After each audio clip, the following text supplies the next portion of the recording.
ये जो नमाज, रोजा, हज, ज़कात की ये खूबसूरत इमारत तुम्हें नजर आ रही है, इसमें रसूलुल्लाह ने 3 महीने तक घर में चूल्हा नहीं जलाया। 3 महीना किसको कहते हैं? अल्लाह अकबर।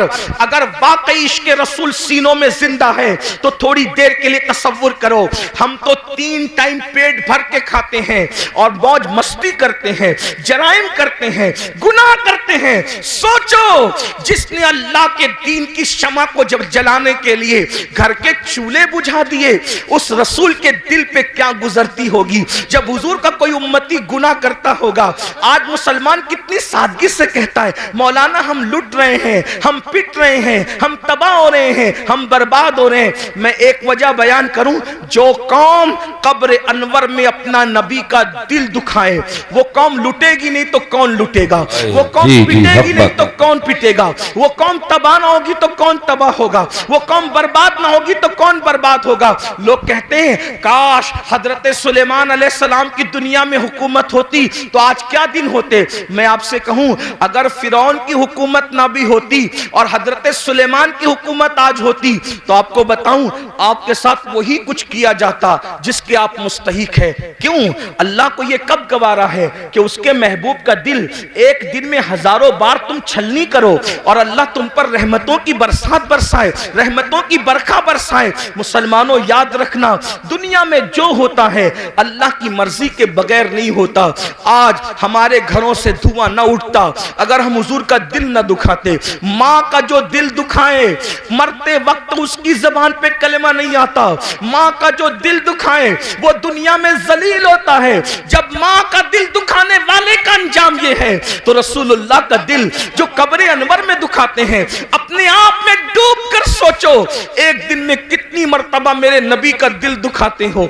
जो रसूल जानवर का भी दिल दुखाने से मना करे, जो नबी पिस्सू और मक्खी पर जुल्म करने से मना करे, जो रसूल मुर्गी और कुत्ते और बिल्ली पे जुल्म करने से मना करे, तुम अपने नबी का दिल छलनी कर रहे हो अल्लाह। और फिर उस पर तुम ये तमन्ना करते हो कि ये होगा वो होगा।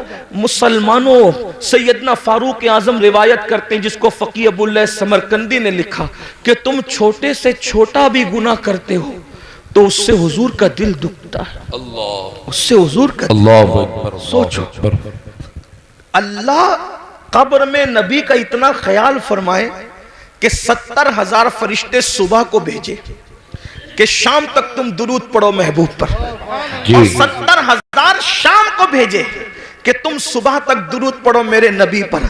अल्लाह खुद भी दुरूद भेजे, फरिश्तों को भी दुरूद भिजवाए कि तुम भी दुरूद भेजो। और एक बार जो फरिश्ता आ जाए दोबारा फिर वो आ नहीं सकता। और हम क्या भेज रहे हैं? ज़िना के तीर, अल्लाह, दाढ़ी मुड़ाकर तीर, अल्लाह, गाने सुनकर तीर, औरतों पे जुल्म करके तीर, गुनाहों को करके तीर। सोचो, जो कौम, ऐसी भी कौम दुनिया में कोई गुजरी है जो अपने नबी का दिल छलनी करे, नबी के दिल पे नश्तर लगाए?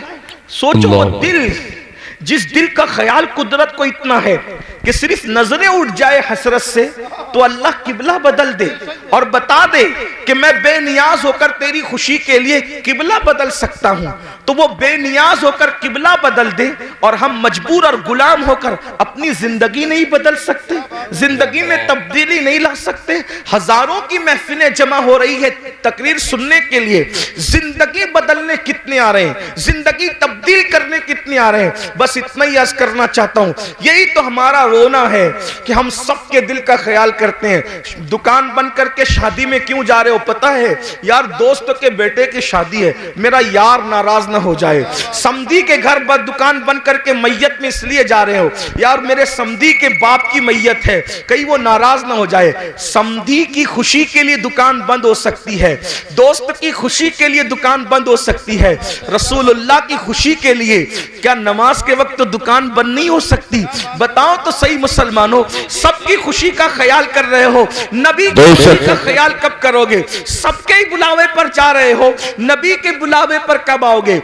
ये मौजिन जो 5000 रुपये को तुमने रखा है, ये उसकी आवाज नहीं है, आवाज उसकी है, मगर वो नबी का नुमाइंदा बनकर तुम्हें बुला रहा है। हय्या अलस सलाह, आओ नमाज के लिए। उस आवाज को मामूली मत समझना, इसलिए कि वो रसूलुल्लाह का मुकर्रर करदा नुमाइंदा है जो 5 वक्त बुला रहा है। वरना अजान का मकसद तो सिर्फ इतना ही है, हय्या अलस सलाह, बस। हय्या अलस सलाह के अलावा अजान का मकसद क्या है?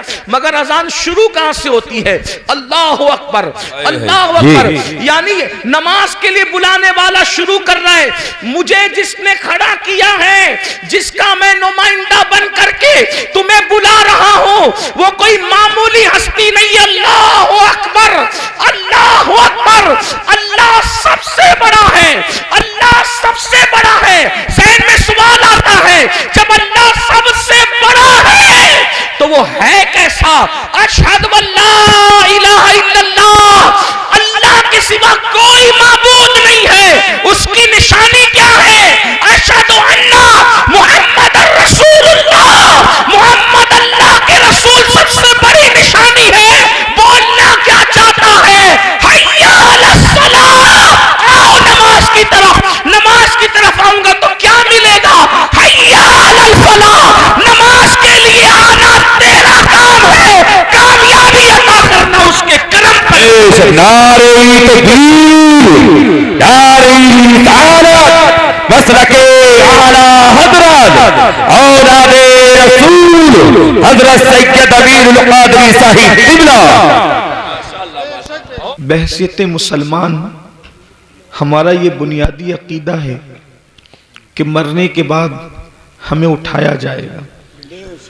ये अकीदा इतना वाज़ेह है कि तकरीबन 70% कुरान इसी की वजाहत कर रहा है। तकरीबन कुरान मुकद्दस का 1/3 हिस्सा, कुरान मुकद्दस की 70% आयतें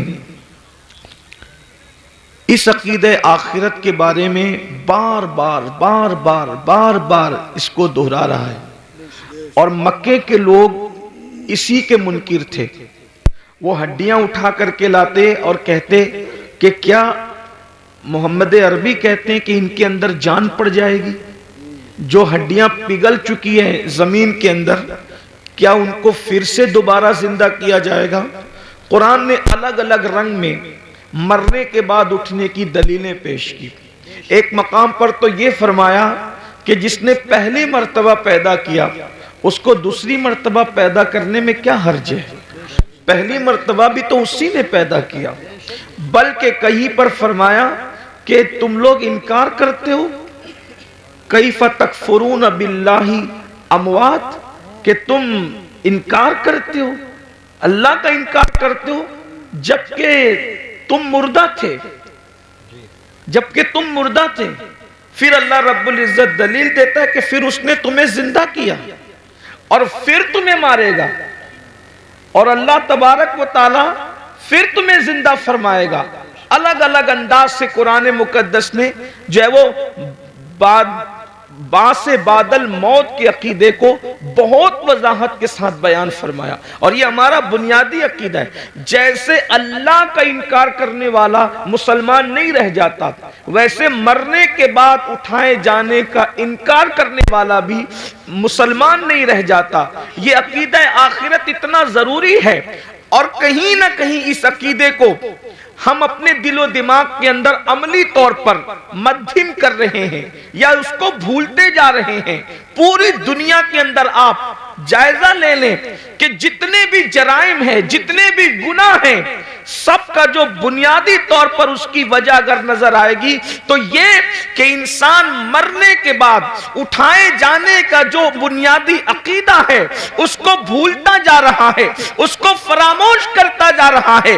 अगर दुनिया के अंदर बदकारी आम हो रही है तो कहीं ना कहीं सबसे बड़ी वजह यह है कि मरने के बाद उठना और उठने के बाद जवाब देना, उसका अकीदा कहीं ना कहीं दिलों के अंदर मद्दीम पड़ता जा रहा है। इसलिए कि जब एक इंसान ये सोच ले, अल्लाह अकबर, सिर्फ एक छोटा सा बच्चा ये सोच ले कि मेरे इम्तिहान होने वाले हैं, तो बच्चा भी बुजुर्गों से मिलता है। वो बच्चा जिसका पूरा अकीदतों का महवर चॉकलेट है, जिसकी पूरी मोहब्बतों का महवर खिलौना है, लेकिन जब इम्तिहानात के दिलों में मिलता है तो अपने बुजुर्गों को कहता है दुआ करिए कि मैं पास हो जाऊं, दुआ करिए कि मुझे कामयाबी मिल जाए। मुझे बताएं, अगर इम्तिहान पर यकीन एक छोटे से बच्चे को हो जाए तो वो बच्चा भी उसकी फिक्र करने लगता है कि नतीजा क्या आएगा। मुसलमानों बताओ तो सही, अगर बच्चे को इम्तिहान का यकीन हो जाए और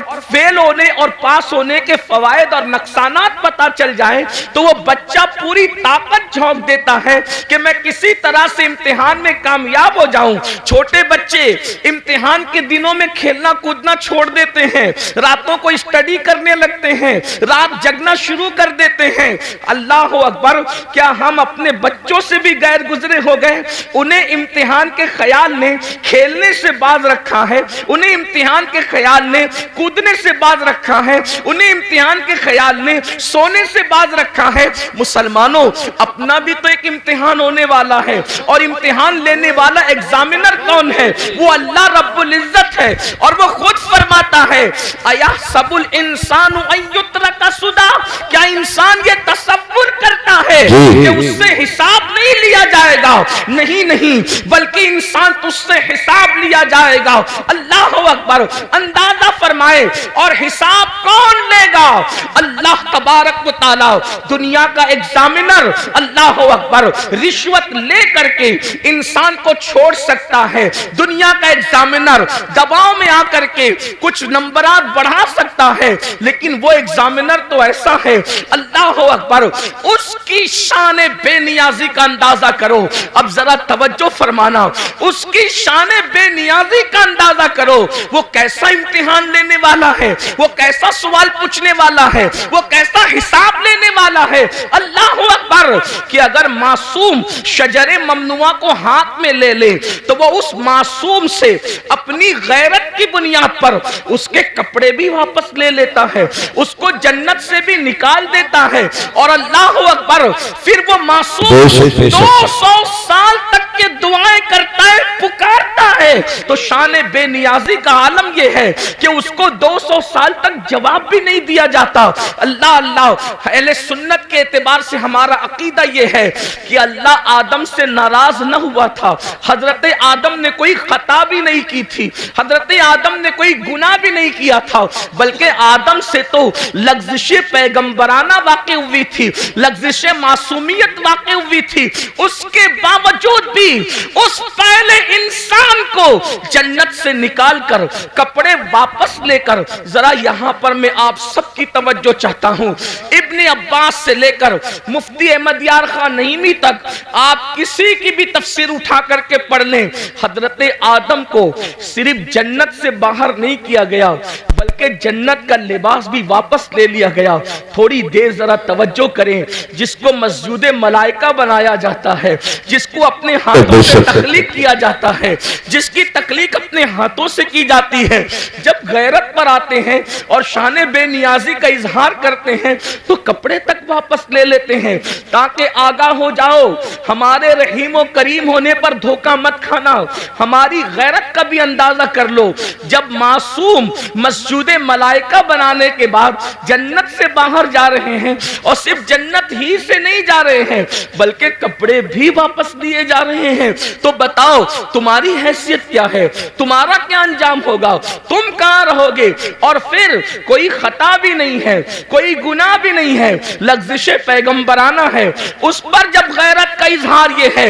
अब मुझे बताओ मेरे भाइयों, जो लोग जिना करते हैं और जिना के बाद वो इस खुशफहमी में मुब्तला है कि नहीं मौलाना अल्लाह करीम है, अल्लाह रहीम है, वो हमें जन्नत ही में दाखिल फरमाएगा।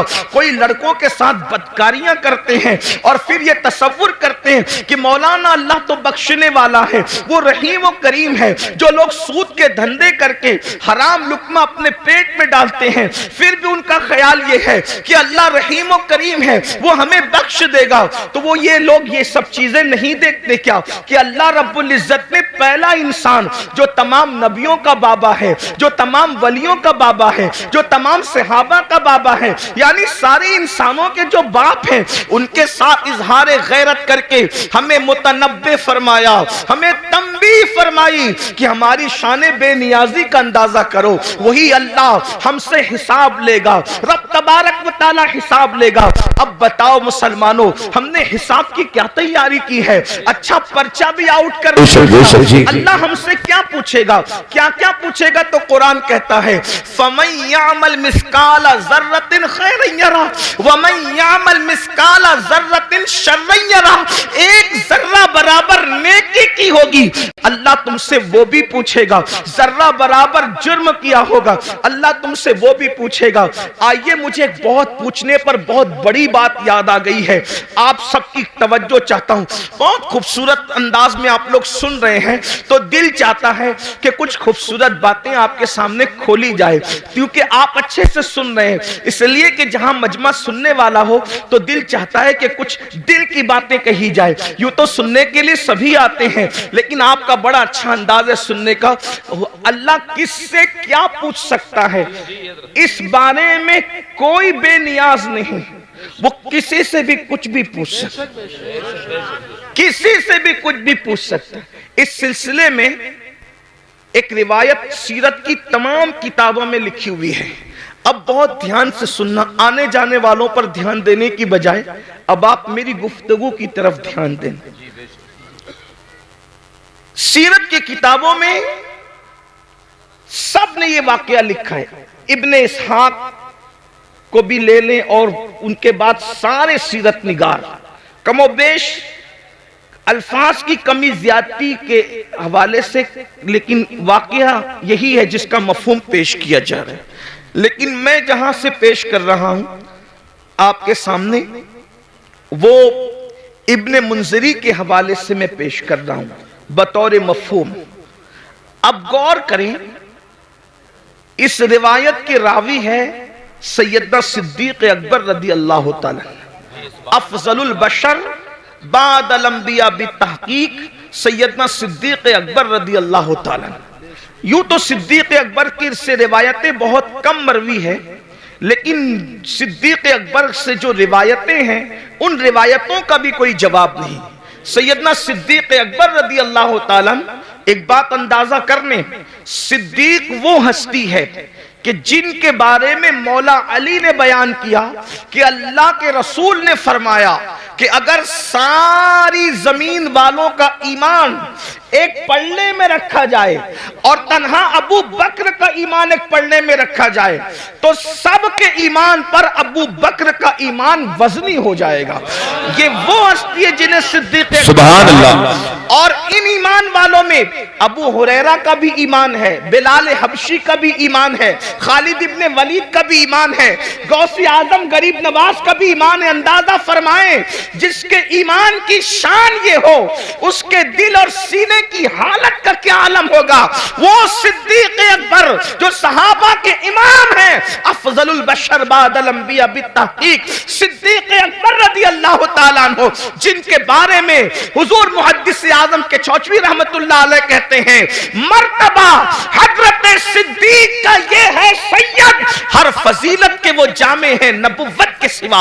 अल्लाह अकबर। आइए वही सिद्दीक सिद्दीक अकबर रिवायत कर रहे हैं। अल्लाह अकबर, अल्फाज मेरे हैं, मफहूम बयान कर रहा हूं अपने अल्फाज के जामे में। इब्तिदाई दिन है, मदीने मुनव्वरा में असहाबे रसूल अभी नए नए जो है वो मदीने तैयबा आए हैं। अल्लाह अकबर, हुजरों की तामीर अभी नई नई हुई है, मस्जिद नबवी की तामीर नई नई हुई है। हालात ये हैं कि सैयदना अबू हुरैरा जैसे लोग, अल्लाह अकबर, कभी लुंगी होती है बदन पर, ऊपर का कुर्ता नहीं होता, इन हालात में जिंदगियां गुजार रहे हैं। बिलाल हबशी का हाल ये है कि भूख से जब मजबूर हो जाते हैं तो जमीन पर चित लेट जाते हैं ताकि अपने पेट को आराम पहुंचाएं। अल्लाह अकबर।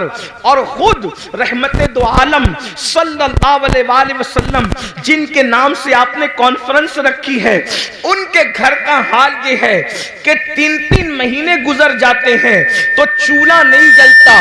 अल्लाह के रसूल अलैहि सलाम के घर में 3 महीने, कोई मुबालगा नहीं, ये अल्लाह के रसूल की सबसे प्यारी ज़ौजा उम्मुल मोमिनीन सैयदा आयशा सिद्दीक़ा फरमा रही है। अल्लाह अकबर, आप फरमाती हैं 3-3 महीने हो जाते, चूल्हा नहीं जलता अल्लाह के रसूल के घर में। तो सहाबा ने पूछा, जब हुजूर के घर में चूल्हा नहीं जलता था तो तुम लोग किन चीजों पर इक्तिफा करते थे, क्या खाते थे, कैसे जिंदगी गुजारते थे?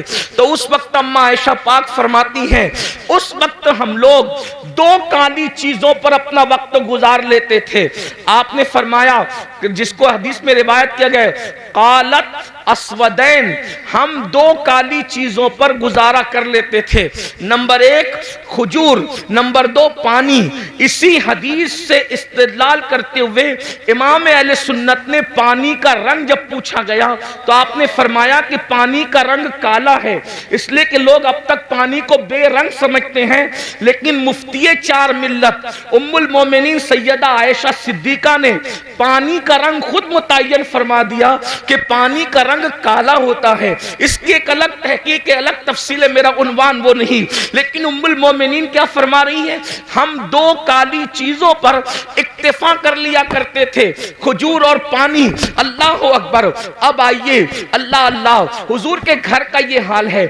इससे मैं अपने जवानों से ये भी कहना चाहता हूं, ये जो यूपी की जमीन पर 5 वक्त देहात देहात में अजान गूंज रही है, बिहार, बंगाल, शाम, यमन, ये जो जमीनों पर देहातों में भी आवाज अजान की गूंज रही है, इसमें हुजूर अलैहि सलाम की मेहनतें कितनी हैं।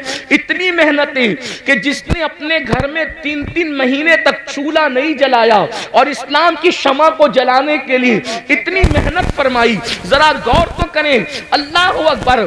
जब मुसलमान होकर हम अल्लाह के दीन को पीठ के पीछे डालते होंगे तो उस वक्त रसूलुल्लाह के दिल पर क्या गुजरती होगी, अल्लाह के रसूल अलैहिस्सलाम को कितनी अज़ियत पहुंचती होगी, कितनी तकलीफ पहुंचती होगी, इसका एहसास करो। क्योंकि पूरा ये जो मजमा है, ये सब अपने आप को आशिक़ रसूल कहलाने वाला मजमा है। फलाह अरबी लुगत में इतना जामे लफ्ज है कि हर कामयाबी को ये समेट लेता है। जिसमें हर कामयाबी आ जाए उसी को फलाह कहते हैं। फलाह से बच जामे कामयाबी के लिए कोई लफ्ज नहीं है। और अज़ान में मुकर्रर है, हय्या अलल फलाह। दौलत की कामयाबी चाहिए, नमाज की तरफ आओ। औलाद चाहिए, नमाज की तरफ आओ। इज्जत चाहिए, नमाज की तरफ आओ। बुलंदी चाहिए, नमाज की तरफ आओ।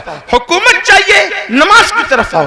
तिजारत चाहिए, नमाज की तरफ आओ। उम्र में बरकत चाहिए, नमाज की तरफ आओ।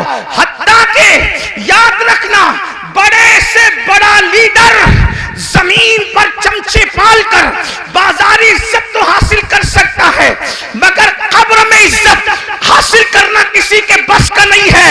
मगर नमाज वो अजीम सरमाया है जिसको पढ़ने के बाद आदमी कब्र में भी इज्जतदार हो जाता है। शर्त यह कि सीने में इश्क रसूल हो। मेरे इमाम कहते हैं, नकीरैन करते हैं ताज़ीम मेरी, नकीरैन करते हैं ताज़ीम मेरी, फिदा हो के तुझ पे ये इज्जत मिली है। नमाज पढ़ोगे तो कब्र में फरिश्ते भी इज्जत से पेश। आपसे आप कहते हो ट्रेन में टीसी इज्जत से पेश नहीं आता, मैंने कहा नमाज पढ़ा होता तो ऐसा नहीं होता, हुजूर से वफा की होती। यार कब्र में जब फरिश्ते इज्जत से पेश आ सकते हैं तो ट्रेन के टीसी की क्या हैसियत है।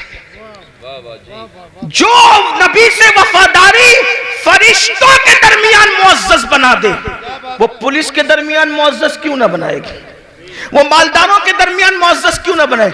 आप देखो बहुत सारे उलमा आपके दरमियान आते हैं, उनकी माशी हालत उतनी मजबूत नहीं होती जितनी तुम्हारी होती है, फिर भी तुम हाथ बांध के क्यों खड़े रहते हो उनके सामने। खुदा ने करोड़पतियों को एक आलिम के सामने हाथ बांध के क्यों खड़ा करवा दिया। अल्लाह बता रहा है देख ले मेरे वफादार पर इनाम है। यहां मालदारों को हाथ बंधवा दिया है और कब्र में नकीरैन इज्जत करते नजर। नबी से वफा तो करके देखो, सबके लिए वफा, हुजूर के लिए वफा नहीं। बात दूर निकली, अर्ज कर रहा था इब्तिदाई दौर है इस्लाम का, मदीने मुनव्वरा में सिद्दीक अकबर रावी है। सिद्दीक अकबर कहते हैं मुझे इतनी भूख लगी थी कि मेरे घर में कुछ नहीं था। सिद्दीक अकबर कहने, और कई दिन हो गए थे, तकरीबन कमोबेश 3 दिन। भूख से जब मेरा पेट खाली हुआ और कमर की तरफ लगने लगा तो मैंने सोचा चलो दोपहर की चिलचिलाती धूप है, चल करके किसी के घर कुछ खा लेंगे। दोपहर में जब मुझे कोई देखेगा कि अबू बकर दोपहर में धूप में कहां फिर रहे हो, तो फिर मैं कह दूंगा कि भूख लगी है तो मुझे कुछ खिला देगा। इधर सिद्दीक अकबर निकले, उधर फारूक आजम से सामना हुआ। फारूक आजम और सिद्दीक दोनों ने एक दूसरे को सलाम किया और फारूक आजम ने पूछा अबू बकर मेरे भाई, इस धूप में, चिलचिलाती धूप में क्यों निकले हो? इतनी धूप में तो तुम निकलते भी नहीं हो, क्यों निकले हो? सिद्दीक अकबर ने कहा उमर मुझे भूख लगी है, 3 दिन का भूखा हूं, घर में कुछ नहीं है, इसलिए वो भूख मुझे घर से बाहर लाई है। लेकिन मेरे भाई उमर तुम भी तो इस धूप में बाहर निकलते नहीं, तुम क्यों निकले हो? कहा मेरे भाई जो तुम्हारा हाल है वही मेरे घर का भी हाल है। 3 दिन से मैंने भी कुछ नहीं खाया, सोचा दोपहर का वक्त है, कोई मुझे देख लेगा, पूछेगा कि इस धूप में क्यों फिर रहे हो, तो कहूंगा भूख लगी है तो कुछ खा करके भूख को मिटा दूंगा। अभी दोनों में ये गुफ्तगू हो रही थी कि आमिना के लाल काशान अक़दस से मुकम्मल शान शौकत के साथ बाहर निकले, जिनकी शान मेरे इमाम यूं कहते हैं आसमां खान, जमी खान, जमाना मेहमान, साहिबे खाना लक़ब किसका है, तेरा तेरा कौन देता है देने को मुंह चाहिए, देने वाला है सच्चा हमारा नबी बेशक। सरकार को आते देखा, आका ने दोनों को सलाम किया। दोनों ने अर्ज़ की हमारे माँ बाप आप पे कुर्बान आका, इस चिलचिलाती धूप में आप बाहर नहीं तशरीफ लाते, आप इस धूप में कहां जा रहे हैं, हमें काम बता दे क्या है। आका ने फरमाया अबू बकर उमर पहले ये बताओ तुम दोनों यहां क्या कर रहे हो। आका अलैहिस्सलाम ने कुछ कहने के बजाय फरमाया तुम दोनों क्या कर रहे हो। दोनों ने नजर झुका के कहा कासिम नेमत से या रसूल अल्लाह 3 दिन से भूखे हैं, घर में कुछ मिला नहीं, बाहर आ गए, भूख बाहर लाई है कि हम कुछ खा ले किसी के यहाँ जाके।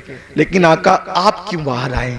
सरकार ने फरमाया तुम्हारे घर में 3 दिन से चूल्हा नहीं जला, लेकिन इस वक्त मेरे घर में महीना भर हो गया, महीने भर से मेरे घर में चूल्हा नहीं जला है। मुझे भी भूख की शिद्दत ने बेताब किया, मैंने सोचा किसी के घर जाकर उसको नवाजा जाए और उसके घर जाके कुछ खाया जाए।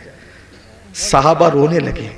यहाँ आगे बढ़ने से पहले एक जुमला कहता हूँ, सहाबा पर कुछ कमेंट करने से पहले ये कुर्बानियां भी सोच लिया करो कि क्या कुर्बानियां थी। आज दूसरों के देखा देखी अगर सुन्नी कहलाने वाले भी असहाब की तौहीन करें तो कितनी दुख की बात है। जो लोग मस्जिद का चंदा भी नोट देख कर देते हो हफ्ते में 1 दिन और इमाम को अपना गुलाम समझते हो, वो लोग कमेंट करेंगे उन सहाबा पर जिन्होंने इस तरह की कुर्बानियां दी, भूखे रहकर अल्लाह के दीन की खिदमत की। कभी सोचा, कभी गौर किया? हमसे तो 10 की नोट भी निकलती है तो देख के निकलती है, बल्कि बाज जालिम तो ऐसे हैं जहां नोट कहीं नहीं चलती, वो मस्जिदों में और मदरसों में चंदा देकर लोग चलाते हैं। ये हालात है, हंसने की बात नहीं है, ये बहुत दुख की बात है। और वो लोग किन पे कमेंट कर रहे हैं? जिन्होंने पूरी दौलतें दाव पे लगा, पूरी दौलत कुर्बान कर दी। हत्ता के सिद्दीक बावफा तो वो हैं जिसने तबूक के मौके पे कुर्ता भी चंदे में दे दिया और टाट पहन लिया। और जब पूछा गया कि कुर्ता क्यों दे दिया चंदे में, कहने लगे हम जंग पे जा रहे हैं और मैं जानता हूं मुसलमानों के पास शहीद को कफन देने के लिए कपड़ा भी नहीं है। अगर कोई मेरा भाई शहीद हो जाएगा तो अबू बकर का कुर्ता कफन के लिए काम आ जाएगा। ये उनके जज्बात थे मुसलमानों। हक जिंदा है तो हक की आवाज भी जिंदा रहेगी और यही अहले सुन्नत का तुर्रा इम्तियाज है। हम जहां अहले बैत के बेदाम गुलाम हैं, वहीं पर हम सहाबा के भी बेदाम गुलाम हैं। और कुदरत ने हमें दो हाथ इसलिए अता किए हैं कि एक हाथ में असहाब का दामन है और एक हाथ में अहलुल बैत का दामन है। इसीलिए हमारा बेड़ा पार है। हमारे इमाम कहते हैं अहले सुन्नत का है बेड़ा पार, असहाबे हुजूर नज्म है और नाव है इतरत रसूलुल्लाह की। बेशक बेशक बेशक, सुभान अल्लाह सुभान अल्लाह। फारूक को आका ने फरमाया महीने भर से मेरे घर में चूल्हा नहीं जला। और जब निकले वहां से दोनों यार को लेकर एक सहाबी के बाग में पहुंचे। उसी बाग में उनका घर था। वो गए थे बाग में, खजूरें तोड़ रहे थे। उनकी बीवी को इत्तला मिली कि हुजूर आए हैं अपने दोनों यारों के साथ। जल्दी से शौहर को बुलाया। वो हुजूर की इत्तला सुनकर कुछ ताखीर से आए, यानी किस्म किस्म की खजूरें लेकर, ताकि हुजूर की मेज़बानी करें। हुजूर के आगे खजूरें रख दी और आका से अर्ज किया आका थोड़ी देर इंतज़ार करें, मैं भी खाना बनाता हूँ। जल्दी से बकरी ज़बह की और बकरी ज़बह करने के बाद जो है वो बोटियाँ रोटियाँ जौ की सामने रखा। अल्लाह के रसूल ने रोटियां और बोटियां देखी तो देखने के बाद खाना देखते रह गए। कासिम नेमत खाने को कुछ देर तक देखते रह गए। सहाबा ने अर्ज़ किया आका जो है वो शुरू फरमाए, खाने का आगाज फरमाए। तो आका ने उस सहाबी जिसके घर में हुजूर बैठे थे कहा अगर इजाजत दो, हुजूर दुनिया को पैगाम दे रहे हैं, फरमाया अगर इजाजत दो तो इस खाने से कुछ निकालना चाहता हूँ। रोटी उठाई जौ की, उस पे कुछ बोटियां रखी और बोटियां रखकर आंख में आंसू आ गए। फरमाया कि जितने दिन से मैं भूखा हूं उतने ही दिन से मेरी बेटी फातिमतुज़ ज़हरा भी भूखी है। जितने दिन से मेरे घर में चूल्हा नहीं जला है उतने ही दिन से मेरी बेटी फातिमा के घर चूल्हा नहीं जला है। जब ये ताज़ा खाना मेरे सामने आया तो मुझे मेरी बेटी फातिमतुज़ ज़हरा की भूख याद आ गई। एक काम करो, पहले उसे ले जाकर दे दो, मेरी बेटी खा ले, उसके बाद मैं खाऊंगा। और वो खाना जब सैयदा के घर पहुंचा उसके बाद हुजूर ने खाना खाया। इतना पूरा वाकया इतना लंबा चौड़ा बयान करने के लिए एक ही वजह थी कि एक जुमला बयान करना था। हुजूर ने वो खाना खाया और खाने के बाद फिर हुजूर की आंख में आंसू आ गए। हुजूर रो पड़े। सहाबा ने पूछा या रसूल अल्लाह जब भूखे थे तो नहीं रोए आप, और आप अब खाना खा के क्यों रो रहे? भाई रोना तो आदमी को भूखे पेट आएगा ना कि मेरे पास खाना नहीं है। खा के रोने का मतलब क्या? अब आका ने जो फरमाया यही एक जुमला पढ़ने के लिए इतना बड़ा वाकया मैंने पेश किया। गौर से सुनना। आका इरशाद फरमाते हैं अल्लाह ने कितना लजीज खाना हमें खिलाया ना, बकरी का गोश्त और जौ की रोटी। सैयदुत ताम है, ये खानों का सरदार है। कितना लजीज खाना अल्लाह ने हमें खिलाया। अब मैं इस पे रो रहा हूं। अगर क़यामत के दिन अल्लाह मुझसे इस खाने के बारे में सवाल करेगा तो मैं अल्लाह को क्या जवाब दूं? कौन कह रहा है?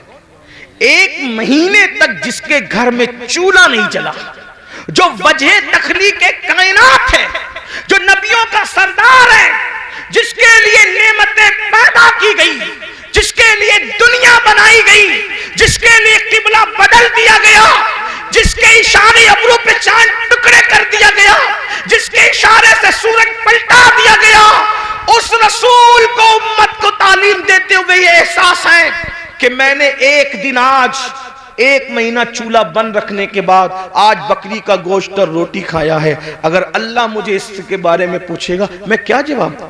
हालांकि हुजूर अलैहिस्सलाम से कोई सवाल नहीं होना, वो तो शाफ़ई यौमुन नुशूर है।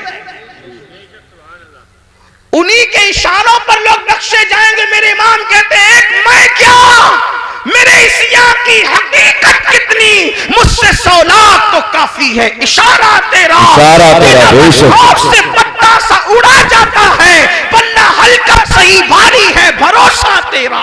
जिंदाबाद जिंदाबाद। रसूल अलैहिस्सलाम को ये एहसास तालीम उम्मत के लिए बेचैन कर रहा है। अल्लाह मुझसे पूछेगा तो मैं क्या जवाब दूंगा?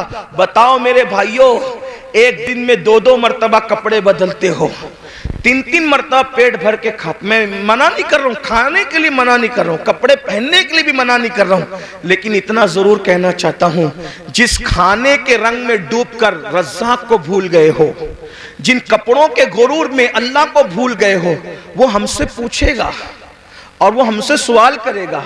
कभी सोचा एक हफ्ते का हिसाब अगर अपना पीर ले ले तो हम हफ्ते भर का हिसाब पीर को नहीं दे सकते। जब अल्लाह पूरी जिंदगी का हिसाब हमसे लेगा तो अल्लाह को क्या जवाब देंगे? जो कुछ कर रहे हो फरिश्ते लिख रहे हैं, जो कुछ बोल रहे हो फरिश्ते लिख रहे हैं, और ये सारा नामे अमाल जमा हो रहा है, और ये सारा नामे अमाल क़यामत के दिन हमारे हाथ में दिया जाएगा। और अल्लाह फरमाएगा इक़रा किताबक, पढ़ अपना नामे अमाल। जो लोग रातों को जिना की फिल्में देखते हैं, थोड़ी देर के लिए वो तसव्वुर करें कि अल्लाह का सामना होगा जैसा कि उसकी शान है। ये पढ़ सकोगे कि मैंने फलां तारीख को फलां रात 3 घंटे तक जिना की फिल्म देखी थी खुदा के सामने? वो तो आमने सामने से पाक है, लेकिन सिर्फ उसकी जैसी शान है, खुदा का सामना है। ये पढ़ सकोगे कि मैंने लड़कों के साथ बदफेलियां की थी? सोचो, तवज्जो करो। हदीस पाक तो यह है, लड़कों के साथ बदफेली करने वाला कहीं भी मरे। अल्लाह ने कुछ फरिश्ते ऐसे पैदा किए जिनकी चोंच है परिंदों की तरह, कहीं भी मरता है उसको उठाते हैं और उठाकर वहां ले जाकर फेंक देते हैं जहां कौमे लूत पर अजाब आया था। ये गंदी फिल्में यही तरफ आपको ले जा रही है, गंदी फिल्में आपको यही गंदगी की तरफ ले जा रही है। आपको एहसास नहीं है, आप तो सोचते हो रात है, कौन देख रहा है, अकेला हूं, कौन देख रहा है? अल्लाह इरशाद फरमाता है, हुआ माकुम ऐनमा कुंतुम, तू जहां कहीं है अल्लाह तेरे साथ है। और कितना साथ है? तो कहता है नहनु अक़रबु इलैहि मिन हब्लिल वरीद, अल्लाह तेरी शेरक से ज्यादा करीब है। और एक मकाम पे फरमाता है इन्नल्लाह काना अलैकुम रकीबा, अल्लाह तुम पर कड़ी निगरानी फरमा रहा है। मुसलमानों जरा सोचो, हलाल ग़िज़ा सैयदुल आलमीन वजह तखलीक़ के कायनात खा ले तो रोए, इसके बारे में मैं अल्लाह को जवाब क्या दूंगा? हम तो गुनाह कर रहे हैं और हमें एहसास ही नहीं। अल्लाह को हिसाब भी देना है, अल्लाह को जवाब भी देना है। इमाम अहले सुन्नत आला हजरत जैसी शख्सियत कहती है, करीम अपने करम का सदका लई में बेकद्र को न शर्मा, तू और रजा से हिसाब लेना, रजा भी कोई हिसाब में है। अंदाजा तो फरमाए मुसलमानों, हम अपने आप को धोखा दे रहे हैं, हम अपने आप को तबाह कर रहे हैं, हम अपने आप को बर्बाद कर रहे हैं। आइए गुफ्तगू को समेटते हुए, दस्तारबंदी भी होनी है, मैं जल्द अपनी गुफ्तगू को समेटूंगा। कौन कौन लोग हैं, कौन कौन लोग हैं, कौन लोग हैं जो हिसाब को याद करके रोते रहे, हिसाब को याद करके रोते?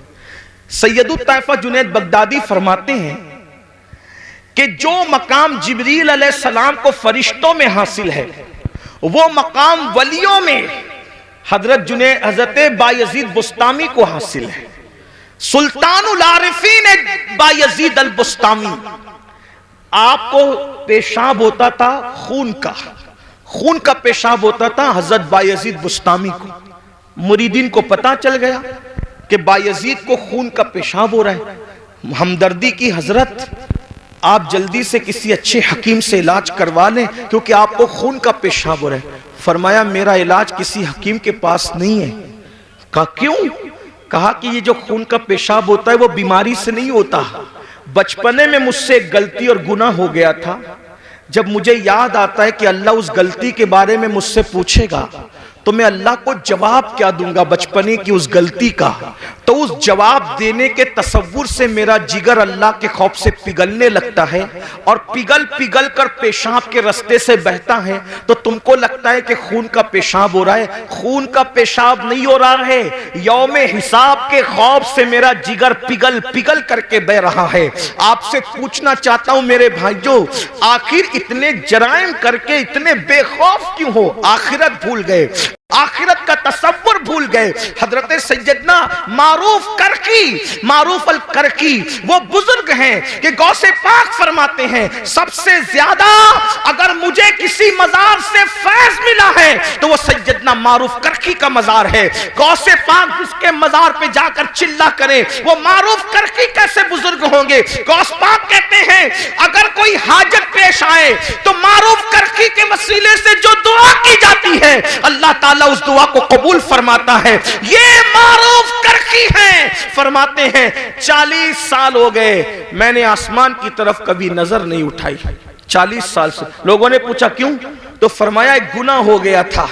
जब वो गुनाह याद आता है तो सोचता हूं कि अल्लाह को जवाब क्या दूंगा। उसी शर्म से मैं 40 साल से आसमान की तरफ नहीं देख रहा हूं। अब मारूफ करके जिसके वसीले से गौस पाक दुआ करते हैं उनका गुनाह क्या था वो भी सुन ले ताकि आप गलत फहमी का शिकार न रहे। फरमाते लोगों ने पूछा हजरत वो गुनाह क्या हो गया था आपसे? कोई तो गुनाह। भाई हम आज गुनाह की बात करें तो लोग अपने पे कयास करते हैं ना कि मैंने जो जो किया उसमें से कुछ हुआ होगा, तो जरा वो गुनाह भी सुन ले कि वो गुनाह क्या था।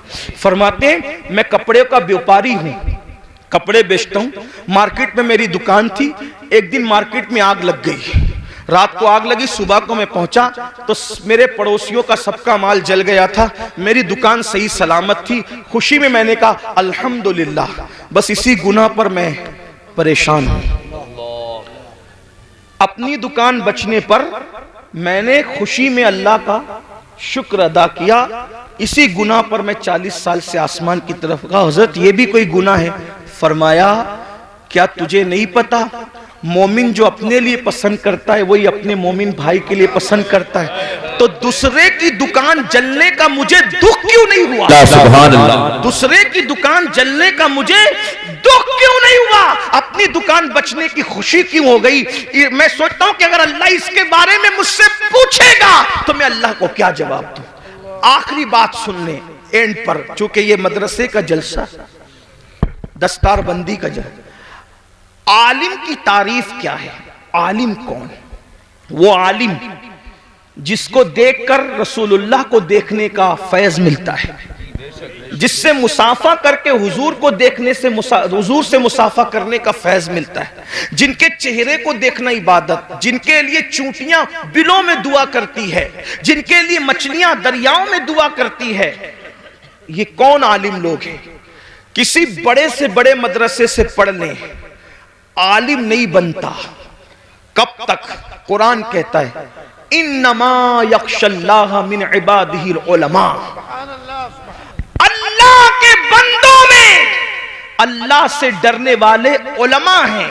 यानी जब तक उसके दिल में अल्लाह का सच्चा खौफ और खशियत पैदा नहीं होगा, वो पढ़ा लिखा तो हो सकता है मगर वो आलिम नहीं होगा।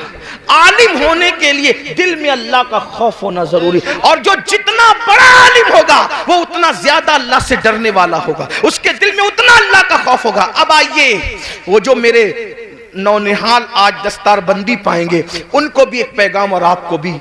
अपने जमाने के वो बड़े आलिम जिनको दुनिया इमामुल अइम्मा, सिराजुल उम्मा, काशिफुल गुम्मा, नौमान बिन साबित यानी इमाम आजम अबू हनीफा के नाम से हम जानते हैं, करोड़ों हनफियों का इमाम। और हनफियों में भी कौन? अब्दुल्ला इब्ने मुबारक का इमाम। अब्दुल्ला इब्ने मुबारक कौन? इमाम बुखारी के दादा उस्ताद। इमाम बुखारी के दादा उस्ताद का जो इमाम है उसे इमाम आजम कहते हैं। कौन इमाम आजम? दाता अली हुजवेरी का इमाम। कौन इमाम आजम? गरीब नवाज का इमाम। गरीब नवाज जिसके मुकल्लिद है वो इमाम आजम। महबूब इलाही जिसके मुकल्लिद है वो इमाम आजम। साबिर कलियर जिसके मुकल्लिद है वो इमाम आजम। ये शान है मेरे इमाम आजम की। इमाम आजम के बारे में आया कि जब वो कुरान पूरा करते थे तो निदा आती थी, हमने कबूल किया, तुझे बख्श दिया, तेरे मानने वालों को भी बख्श दिया। ये इमाम आजम अबू हनीफा। एक मर्तबा आपने नमाज पढ़ाई, इमाम आजम ने नमाज पढ़ाई और नमाज में आपने सूरह जिलजाल की तिलावत की। इज़ा ज़ुलज़िलतिल अर्दु ज़िलज़ालहा व अख़रजतिल अर्दु अस्क़ालहा व क़ालल इंसानु मा लहा यौमइज़िन तुहद्दिसु अख़बारहा बिअन्न रब्बका औहा लहा। ये सूरह मुबारक पढ़ी और क़यामत का और यौम हिसाब का मंजर याद आ गया तो इमाम आजम अबू हनीफा की आंखों में आंसू आ गए। और जब इस पर पहुंचे, फमन यअमल मिस्काल ज़र्रतिन खैरन यरह व मन यअमल मिस्काल ज़र्रतिन शर्रन यरह। एक जर्रे के बराबर नेकी की होगी अल्लाह तुझे वो भी दिखा देगा, जर्रे बराबर बुराई की होगी अल्लाह वो भी दिखा देगा। रो पड़े और जब सलाम फेरा नमाज पूरी की तो दाढ़ी पकड़ कर कहते, अल्लाह नोमान के बुढ़ापे पे रहम कर दे।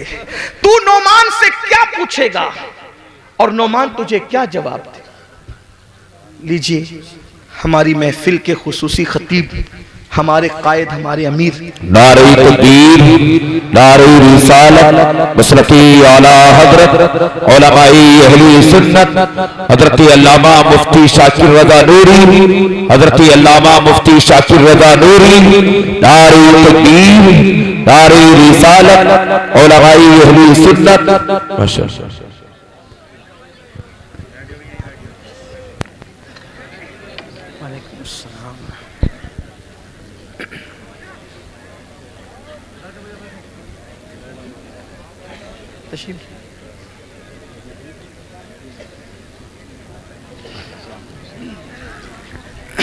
बैठ जाएं, दुरूद शरीफ पढ़ने। रब्बि सल्लि व सल्लिम दाइमन अबदा अला हबीबिका खैरुल खल्क़ि कुल्लिहिम सलातु व सलामुन अलैका या जद्दल हसन वल हुसैन। हज़रत तशरीफ़ ले आए। हज़रत का ये खिताब होगा, मैं मुख्तसर अल्फाज में अपनी बात मुकम्मल कर रहा हूँ। तो आइए हम उस खतीब को अब सुनना चाहते हैं जिसकी खिताबत ने इनकलाब पैदा किया दुनिया भर में। चंद अल्फाज में अपनी बात पूरी करता हूँ। जब आपने ये सूरह मुबारक का इख्तिताम पढ़ा, फमन यअमल मिस्काल ज़र्रतिन खैरन यरह व मन यअमल मिस्काल ज़र्रतिन शर्रन यरह। जर्रे बराबर अगर तूने नेकी की होगी अल्लाह तुझे वो भी दिखाएगा, जर्रा बराबर बुराई की होगी अल्लाह तुझे वो भी दिखाएगा। और फिर आप रो पड़े, पूरी नमाज रोते हुए गुजारी और जब आप नमाज मुकम्मल कर चुके लोग उठ उठ करके चले गए तो आपने दाढ़ी पकड़ करके कहा, अल्लाह नोमान के बुढ़ापे पे रहम फरमा, तू नोमान से क्या पूछेगा और नोमान तुझे क्या जवाब देगा। इसी तरह रोते रहे। मस्जिद के जो मुअज्जिन थे वो चिराग जब वो बुझाने के लिए, दरवाजा बंद करने के लिए बार बार आते जाते रहे। आपके मोटे मोटे आंसू फर्श पर टपकते और इसी तरह आप रोते रहते। बिल आखिर जब पूरी रात रोने में गुजर गई और उसके बाद सुबह का वक्त आया, फज्र के वक्त का आगाज हो गया, फज्र के वक्त की इब्तिदा हो गई, तो फिर उसके बाद मुअज्जिन जो आपका शागिर्द भी था आके लौटने का सवाल ही पैदा नहीं होता। जब उसके पैरों की आहट सुनकर आपने अल्लाह अकबर मुड़ करके देखा तो शागिर्द खड़ा था। उससे फरमाया कि ये बता क्या मस्जिद बंद करने का वक्त आ गया। तो शागिर्द कहता है, हुजूर मस्जिद बंद करने का नहीं, अब तो मस्जिद के दरवाजे खोलने का वक्त आ गया, सुबह हो गई है, फज्र हो गई है और आप रात भर जो है वो रोते रहे, आंसू बहाते रहे। मैं आता रहा जाता रहा, आता रहा जाता रहा। तो इमाम आजम फरमाते हैं, क्या तूने मुझे रोते हुए देख लिया। तो वो कहता है, हुजूर आप पूरी रात रो रहे थे। फरमाया, तुझे अल्लाह की कसम देकर कहता हूं जब तक मैं जिंदा रहूं उस वक्त तक ये वाकया तू किसी से बयान मत करना कि नोमान आखिरत की फिक्र में रात रात भर रोते हैं, क्योंकि उसकी शान बेनियाजी से डर लगता है कहीं ऐसा ना हो जाए कि ये कह दिया जाए नोमान हमारे लिए रोता था और सुबह को उसकी तशहीर कर दिया करता था। अल्लाह अकबर, अल्लाह अकबर। आप अंदाजा फरमाए, मेरे आका सल्लल्लाहु अलैहि वसल्लम के दीवानों, जिनके मुकल्लिदीन में दाता अली हुजवेरी जैसे, गरीब नवाज जैसे, अब्दुल्ला इब्न मुबारक जैसे, दाऊद ताई जैसे लोग जिनके मुकल्लिदीन में हो, वो लोग आखिरत को याद करके इस तरह रो रहे हैं। और यहाँ हाल ये है, 5 कलमे भी याद नहीं, नमाज का तरीका भी याद नहीं, गर्मी में इस्तिंजा की सुन्नतें क्या है और सर्दी में क्या है, किस तरह से गर्मी और सर्दी के अहकामात बदलते हैं, हमें यह भी शऊर नहीं है। वुजू किस तरह एहतियात से करना चाहिए, हमें वो भी नहीं पता। मैं तो अक्सर अपने भाइयों को कहता हूं, एक अच्छा आलिम जिसकी नजर फिक़ही मसाइल पर हो, अगर हम उससे अपना वुजू चेक करवा लें तो वो हमें नाकाम कर दें। जब आलिम के सामने हम अपना वुजू साबित नहीं कर सकते तो आलिमुल गैब के सामने हम आखिर कौन सा अमल साबित कर सकेंगे और हमारी हैसियत क्या होगी। अंदाजा तो फरमाए मेरे आका अलैहिस्सलाम के दीवानों, हालात ये हैं और हमारी कैफियत ये है कि हम जन्नत में न जाएंगे तो कौन जाएगा। हुजूर ताजुश शरिया अलैहि रहमान ने शायद हमारे लिए इसीलिए ये शेर कहा था कि मैं गुनाहगार हूं और बड़े मर्तबे की ख्वाहिश, मैं गुनाहगार हूं और बड़े मर्तबे की ख्वाहिश, मेरी तौबा ए खुदाया मेरे नफ्स की बदी है। हमारा हाल ये है, अल्लाह अकबर। इसलिए मेरे भाइयों, इतने जराइम करके हम जो बेहिसाब जन्नत के ख्वाब देख रहे हैं, कहीं ना कहीं हम खुशफहमी का शिकार है। और याद रखना, जिसके पास जितना इल्म आएगा उसके पास अल्लाह की उतनी खशियत आएगी, उतना खौफ आएगा। हम आखिरत को, हिसाब के दिन को भूल गए। कुरान कहता है, अयहसबुल इंसानु अन युत्रका सुदा, क्या तुम ये तसव्वुर करते हो तुमसे हिसाब नहीं लिया जाएगा? सबसे हिसाब लिया, जिससे चाहेंगे हिसाब लेंगे। और याद रखना, हमारे गुनाह तो बहुत दूर की बात है, अगर वो हमारे गुनाहों की बजाय हमारी नेकियों का भी हिसाब ले ले तो हम नेकियों के बारे में भी जवाब नहीं दे सकते। अल्लाह पाक सबसे पहले मुझे और आप सबको अमल की तौफीक अता फरमाए।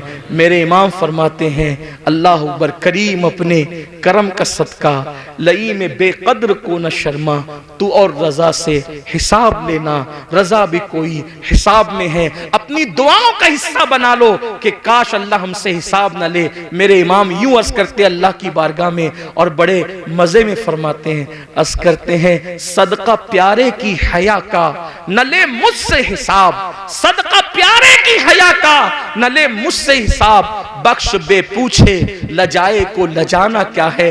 और डॉक्टर इकबाल ने कहा था, मौला अगर मेरा हिसाब लेना तेरी शान करीमी के मुताबिक नागुज़ीर हो जाए तो तुझसे अर्ज ये है कि महबूब की निगाहों से छुपा कर हिसाब लेना, ताकि तेरे महबूब को उनकी हया की वजह से गैरत ना आ जाए। ये आशिकों का हाल है और हम जो कुछ किए जा रहे हैं, अल्लाह हमारे हाल पे रहम करे, हमें बेहिसाब बख्श दे। अल्लाह हम सब की बेहिसाब मगफिरत फरमाए, हमारे माँ बाप की मगफिरत फरमाए और हमें अल्लाह रसूल की सच्ची वफादारी अता फरमाए। गुफ्तगू के दरमियान कोई गलती हो तो अल्लाह पाक माफ